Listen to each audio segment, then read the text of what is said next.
जय हिंद। आप सभी का स्वागत है आपके अपने यूट्यूब चैनल ज्ञान ग्लोबल स्टडी में। आज हम लोग साइंस के मोस्ट इंपॉर्टेंट क्वेश्चन के बारे में डिस्कशन करेंगे। जो आज का टॉपिक है, प्रत्येक क्वेश्चन इलेक्ट्रिसिटी चैप्टर से लिया गया है। देखिए, फर्स्ट क्वेश्चन यहाँ पर दिया है कि विशिष्ट प्रतिरोधकता या प्रतिरोध कहते हैं, जिसे हम स्पेसिफिक रेजिस्टेंस कहा जाता है। स्पेसिफिक रेजिस्टेंस का एसआई यूनिट पूछा है, क्या होता है। ठीक, तो पहले आप समझिए कि जो हमारा रेजिस्टेंस होता है वो डायरेक्टली प्रोपोर्शनल टू लंबाई होता है, जिसे लेंथ कहा जाता है, जिसे एल से दिखाते हैं। और resistance is inversely proportional to area होता है, समझ में। तो R is directly proportional to L by A हो गया, समझ में नहीं। अब देखिए, हमें ये प्रोपोर्शनल को हटाना है, तो R is equal to rho L by A, समझ में। ये आपका एक फार्मूला बन गया, इस पर क्वेश्चन भी पूछा जाता है। यही जो आपका रो है, इसी को हम स्पेसिफिक रेजिस्टेंस कहते हैं, समझ में।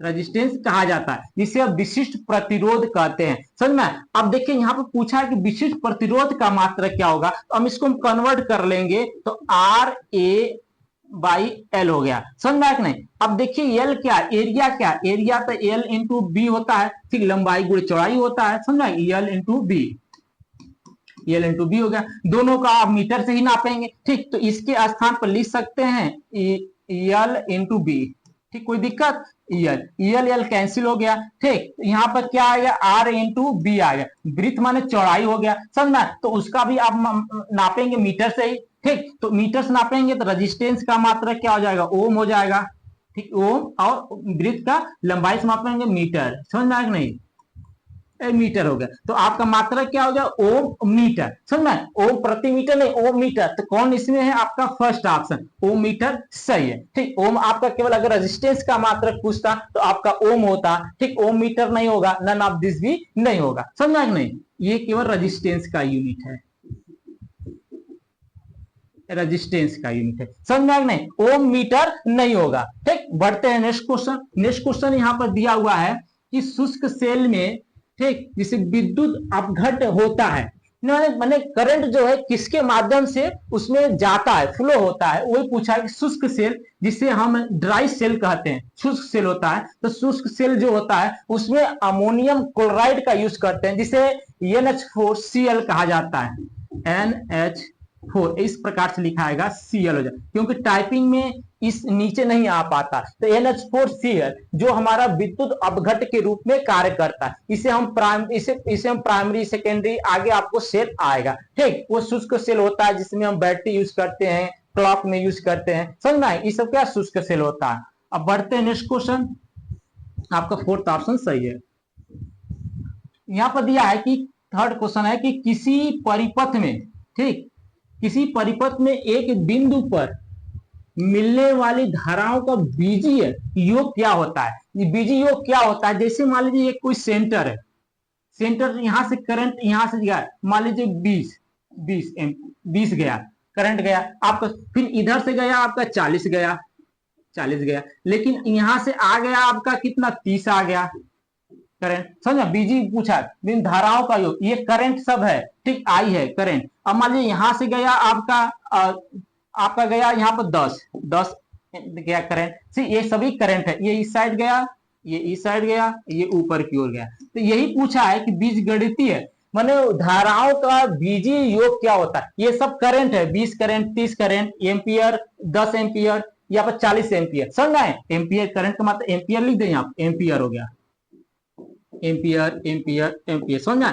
तो बीजगणितीय योग क्या होगा, यहाँ पे यही पूछा है, ठीक। तो देखिए यहाँ पर गया कितना, यहां से 40 गया, धन 20 गया, ठीक। ये कितना हो गया, 40 20 60 हो गया, समझ में आएगी, ये 60 हो गया। अब आ कितना रहा है, यहां से 30 आ रहा है, ठीक, और यहां से 10 आ रहा है, ठीक, 30 40। अब मान लीजिए यहां से आपका 20 आ रहा है, 20 एम्पियर आ रहा है, समझ में आएगा। तो प्लस 20, ये कितना हो गया आपका, 30 10 40 20 60। इसी को बोलता है कि बीजगणितीय योग क्या होता है, इस यहाँ पर इसका बीजगणितीय योग शून्य होता है। जितना करंट यहाँ पर आएगा और उतना ही करंट आपका जाता भी है, ठीक। हो सकता हो आ रहा है करंट 3 जगह से, जैसे 1 2 3 जगह से करंट फ्लो हो एक ही जगह से, ठीक। एक जगह से या तो 2 जगह से या तो 10 जगह से हो, ठीक, इसमें बांट देगा 2 एम्पियर, 5 एम्पियर, 6 एम्पियर, 12 एम्पियर करके, समझा कि नहीं। तो ऐसा नहीं है कि आता है करंट चाहे जितना डायरेक्शन से आए, 4 5, जैसे यहाँ पर 1 है, 2 है, तीन जगह से आ रहा है, ठीक, जा रहा है 1 और 2 से, हो सकता है एक ही जगह से पूरा का पूरा यहाँ से 60 करंट चला जाए, तो इसी को हम बीजगणितीय योग हमेशा शून्य होता है, जितना करंट आएगा उतना ही करंट जाता भी है, ठीक, ये शून्य होता है, ठीक।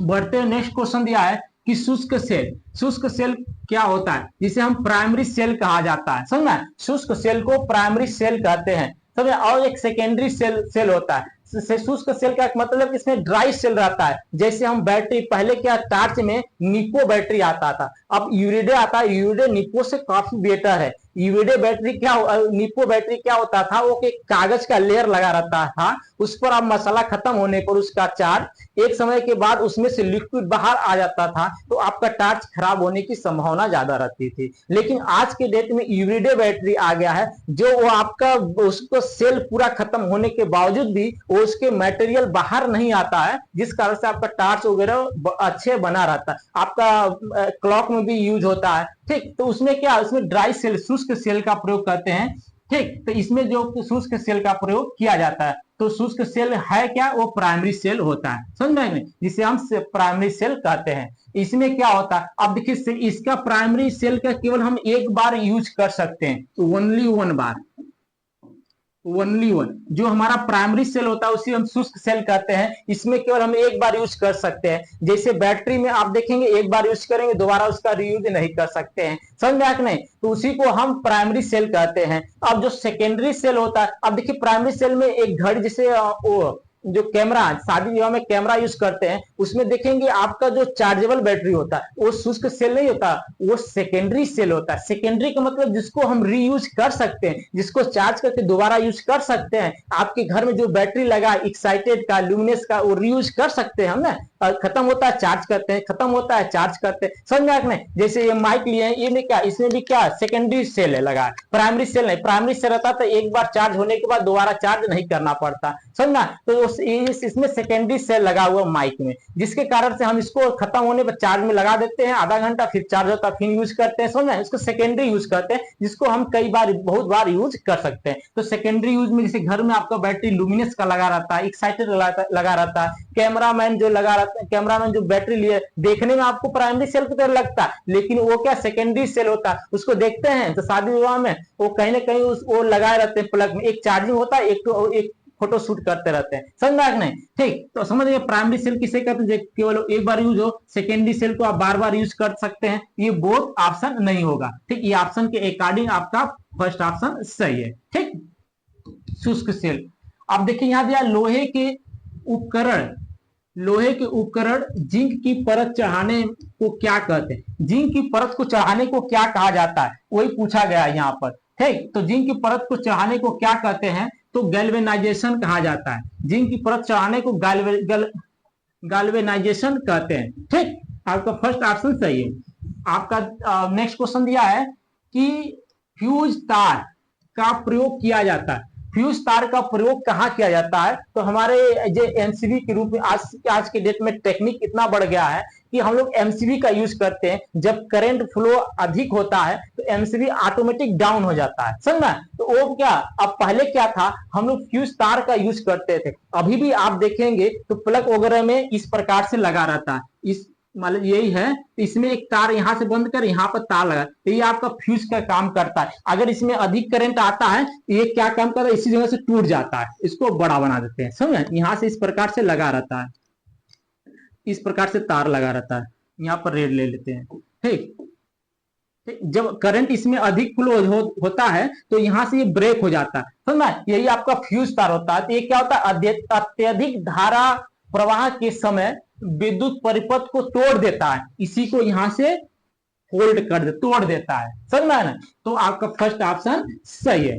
उच्च विद्युत धारा को प्रवाहित करता, ये ऑप्शन नहीं होगा। विद्युत झटकों से बचने के लिए ये भी ऑप्शन सही नहीं होगा। देखिए एक चीज आप देखिए, अगर आप क्वेश्चन को सॉल्व करते हैं ना तो उसको एलिमिनेशन मेथड से आप सॉल्व किया करिए। जैसे इसमें देखेंगे ऑप्शन को पहले पढ़िए, उच्च विद्युत धारा को प्रवाहित करता, पहले ये ऑप्शन हट गया, नन ऑफ दिस, दो ऑप्शन हट गया, आपका ऑप्शन बचा क्या, मतलब कंफ्यूजन आपको है तो एक सी बचा, एक ए ऑप्शन बचा। अब दो में से आप गेस करेंगे तो बेटर गेस करेंगे ना, समझ में? अगर चार ऑप्शन है तो 100% में फिर 25% प्रोबेबिलिटी है। अगर दो ऑप्शन को आप इलिमिनेशन मेथड से हटा दिए, आपका 2% 50% चांस रहेगा। तो इसमें इसलिए आप क्वेश्चन को जो भी किया करिए, चार के चारों ऑप्शन को आप पढ़ लिया करिए। ठीक, बढ़ते नेक्स्ट क्वेश्चन दिया है कि फ्यूज तार किस धातु की बनी होती है जिसका, ठीक, जो फ्यूज तार होता है, अभी हम आपको यहाँ पे बताए हैं, जो ये फ्यूज तार होता है यहाँ से इस प्रकार से लगा रहता है, ठीक, ये किस चीज का बना होता है, इसी को पूछ रहा है किस चीज का बना होता है,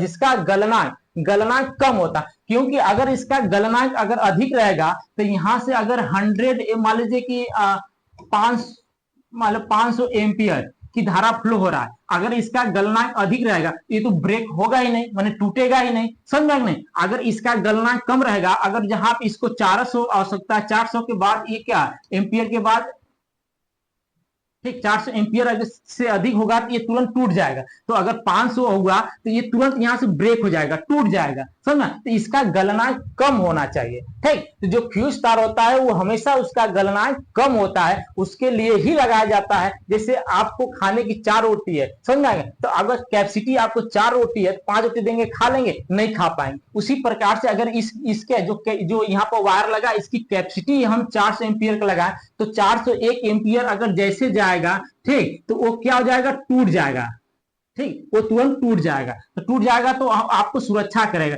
जैसे आपको वहां पर लगा हुआ है, जैसे लगा हुआ है, ठीक, जैसे 400 कुछ एसी कूलर फ्रिज पंखा कुछ भी लगा है, उस पर आपको डैमेज नहीं होगा, क्योंकि ये ब्रेक करके तोड़ देगा, क्योंकि, ठीक, इसलिए हमेशा कम गलनांक का लगाया जाता है। ठीक, बढ़ते हैं नेक्स्ट क्वेश्चन। नेक्स्ट क्वेश्चन दिया है यहाँ पर कि फ्यूज तार किस लक्षण के कारण पहचाना जाता। यहाँ पर लक्षण दिया है कि किस कारण से हम फ्यूज तार को पहचान सकते हैं। ठीक, पहचान कैसे सकते हैं कि उच्च, इसमें दिया न्यूनतम प्रतिरोधकता, ठीक, इसमें न्यूनतम प्रतिरोधकता अगर रहेगा तो प्रतिरोध के कारण ही हमें जो करंट के कारण से हमें प्रकाश दिखाई देता है, ठीक, वो होता है। ठीक, तो हमें न्यूनतम नहीं होना चाहिए, अधिकतम होना चाहिए। रेजिस्टेंस अधिकतम होगा उतना ही हमें प्रकाश अच्छा देगा, हीट अच्छा देगा। ठीक, उच्च गलनांक, अभी हम आपको बताएं कि उच्च गलनांक नहीं होना चाहिए। तो आप देखिए ये ऑप्शन तो वैसे ही कैंसिल हो गया। ठीक, अब यहाँ पर भी दिया है, देखिए उच्च प्रतिरोधकता तथा उच्च गलनांक, ये भी उच्च गलनांक दिया, ये भी तो ऑप्शन नहीं होगा, समझा। ठीक, आप तो पहले पढ़े हैं, यही ना क्वेश्चन आप पढ़े हैं कि क्या होना चाहिए, गलनांक कम होना चाहिए या तो निम्न गलनांक, बात तो वही है, क्वेश्चन कहने का तात्पर्य है।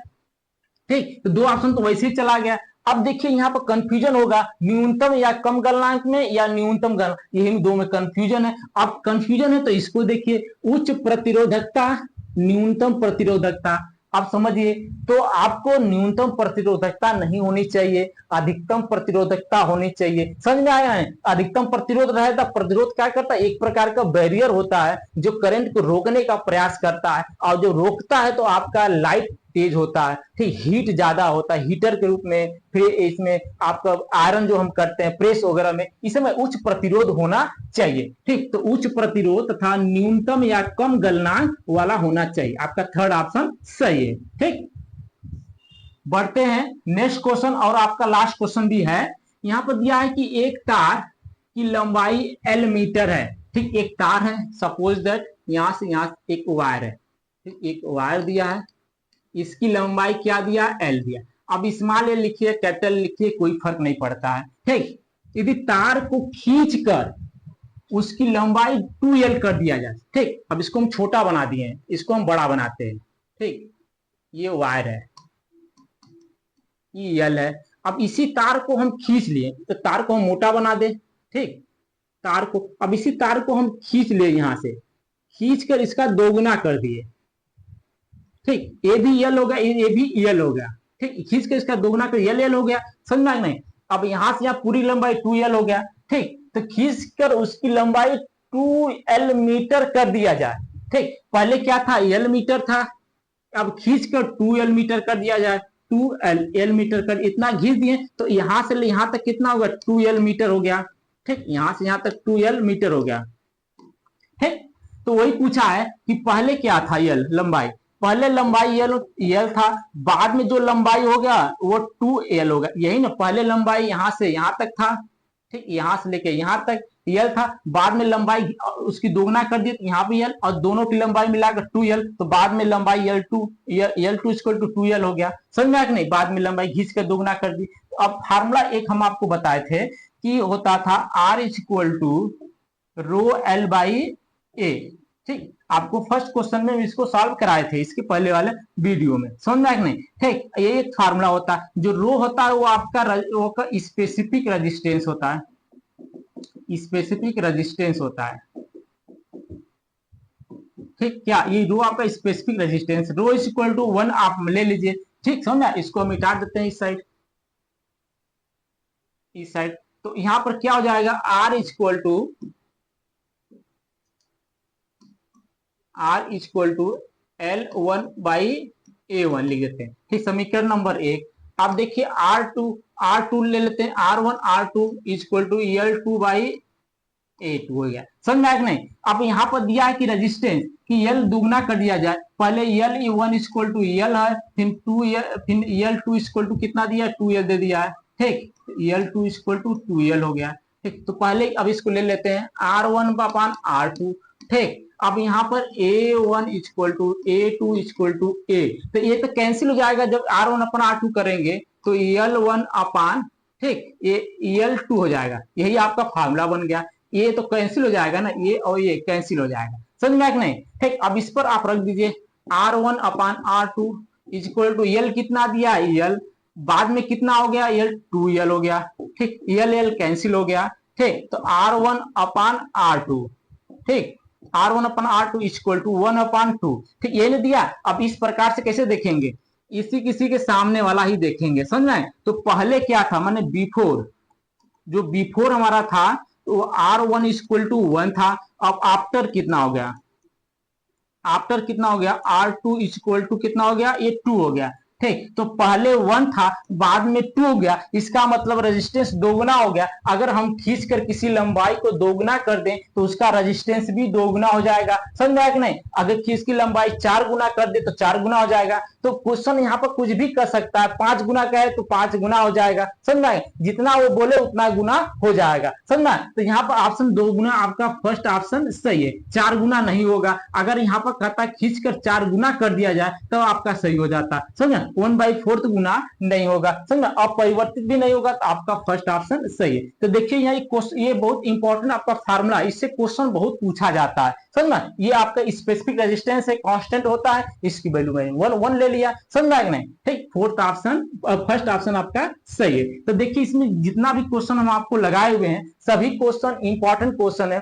ये किसी न किसी एग्जाम में आया हुआ क्वेश्चन है। तो आई होप आपको अच्छे से समझ में आ गया होगा। मिलते हैं नेक्स्ट वीडियो में। जय